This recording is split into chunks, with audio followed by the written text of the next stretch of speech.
সবাইকে আরও একবার ওয়েলকাম আমার চ্যানেলে। আশা করি সবাই খুব ভালো আছো। আমি নিয়ে চলে এসেছি দিল্লি ট্রিপের আরেকটা নতুন এপিসোড। এই এপিসোডে তোমরা ইন্ডিয়া গেট এবং সরোজিনী মার্কেটের সমস্ত ভিডিও দেখতে পাবে। আমরা পরের দিন চলে গেছিলাম ইন্ডিয়া গেটে এবং সেই দিন আমরা খুব একটা বেশি ট্রাভেল করিনি, কারণ আগের দিন আমাদের অক্ষরধামে যেতে হয়েছিল। সেই দিনই আমরা দিল্লি পৌঁছেছিলাম, তো একটুখানি হেক্টিক হয়ে গেছিলো। যারা যারা ওই ভিডিওটা দেখোনি, আমি ওই ভিডিওর লিঙ্কটা এই ভিডিও ডেসক্রিপশন বক্সে দিয়ে দিলাম, একবার দেখে আসতে পারো। আর ইন্ডিয়া গেটটা আমরা একদম সময় নিয়ে ঘুরেছিলাম, কারণ আমরা কোনো তাড়াহুড়ো রাখিনি। এত বছর ধরে টিভি সিনেমার পর্দায় বা বইয়ের পাতায় বা ছবিতে যে জিনিসটা দেখে এসেছি, এত বছর পরে নিজের চোখে দেখার যে একটা ফিলিং, মানে এটা যতক্ষণ না তুমি নিজের চোখে দেখবে সেটা আমি ভাষায় প্রকাশ করতেও পারবো না, তোমরা বুঝতেও পারবে না। তো এটা একটা অন্যরকম ফিলিং কাজ করছিল, ভীষণই ভালো লাগছিল। সেই ফিলিংসটা আমি শেয়ার করেছিলাম আমরা সবাই একসাথে, ফ্যামিলির সবাই একসাথে। সেটা হচ্ছে অনুভূতির মাত্রাটাকে আরও তীব্র করে দিয়েছিল। আর হ্যাঁ, ইন্ডিয়া গেটের কিন্তু কোনো এন্ট্রি ফিজ নেই। এই আন্ডারপাস যে ভিডিওটা দেখছো, এই আন্ডারপাস দিয়ে তোমাকে ইন্ডিয়া গেটে রাস্তার এপার থেকে ওপারে যেতে হবে। আবার যখন ইন্ডিয়া গেট তোমার দেখা হয়ে যাবে, তখন আবার এই আন্ডারপাস দিয়ে তোমাকে এই পাশে আসতে হবে। ভিডিওটা দেখতে থাকো আর আমাদের সঙ্গে জুড়ে থাকো।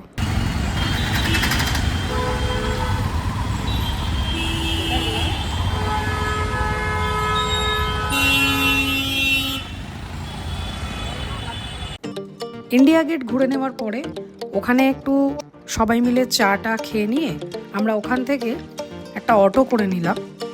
দিয়ে অটো করে আমরা চলে এসেছিলাম সরোজিনী মার্কেটে। এই সরোজিনী মার্কেটের কাছেই মেট্রোও ছিল, সরোজিনী নগর মেট্রো স্টেশন।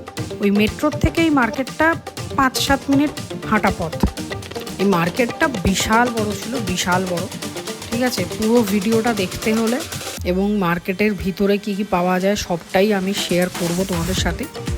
ভিডিওর একদম এন্ড অবধি দেখতে হবে এবং শেষে গিয়ে আমরা কি খাওয়া দাওয়া করেছি দিল্লি স্পেশাল, সেই সমস্ত কিছু ভিডিও আমি এই এপিসোডেই তোমাদের সাথে শেয়ার করব।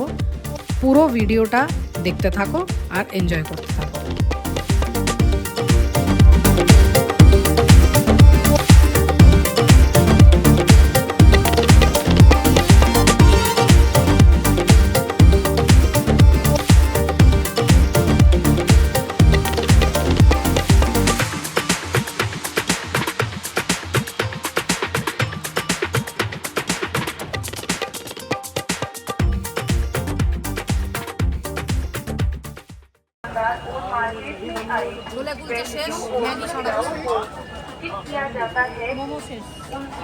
সব শেষ, রাজাদার পাওভাজিও শেষ, বাবার পাওভাজি শেষ, আমার ম্যাগি। কেমন লাগলো রাজাদা? প্রচন্ড চাপের, মানে আমরা শুধু একটা গলিতে সারা সন্ধ্যে কাটালাম। আরো অনেকগুলো গলি আছে, সেগুলো কমপ্লিট করনি, সেগুলো যেতেই পারিনি। তো ওগুলোতে গেলে আমার মনে হয় প্রাইসও কম হবে।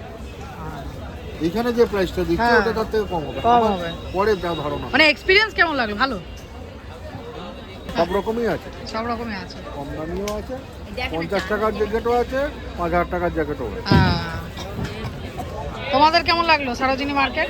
খুব ভালো, ভালো লেগেছে? আবার আসবে যদি সুযোগ পাও? সরোজিনী মার্কেট কেমন লাগলো? আসবি আবার সুযোগ পেলে? হ্যাঁ, অনেক টাকা নিয়ে মোটামুটি কত টাকা আনবি? বাজেট 2-3 হাজার হয়ে যাবে? ব্যাস, 5,000 আনলে মিনিমাম 4-5 হাজার মন ভরে নিতে পারবে। আচ্ছা, মানে সবাই যে বলে সরোজিনী মার্কেট অনেক সস্তা, সেটা কি? একদম সস্তা, তবে বার্গেনিং করতে হবে। তাও খুব এখন করতে চাই। কলকাতার থেকে কম? হ্যাঁ, নো ডাউট। ঠিক আছে, এরা বললো কলকাতার থেকে কম। এখন দেখা যাক, কলকাতার বাজার যারা যারা করেছো তারা সবাই জানবে, দিল্লিতে যারা বাজার করেছো তারাও জানবে যে কত কি দাম ডিফারেন্স। চলো তাহলে এরপরে আর এখানে আর কিছু প্ল্যানিং করা হচ্ছে না, কারণ অলরেডি এখন ঘড়িতে বাজে 8:15। আর বেশি লেট করলে মুশকিল হয়ে যাবে।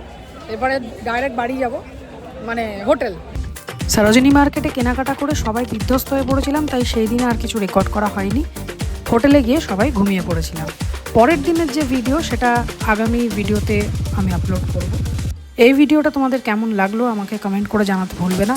আর যদি ভিডিওটা ভালো লেগে থাকে তাহলে অবশ্যই আমার চ্যানেলটাকে একটু সাবস্ক্রাইব করে দিও আর ভিডিওটাতে লাইক করে দিও। দেখা হচ্ছে খুব শিগগিরই পরের ভিডিওতে। টাটা।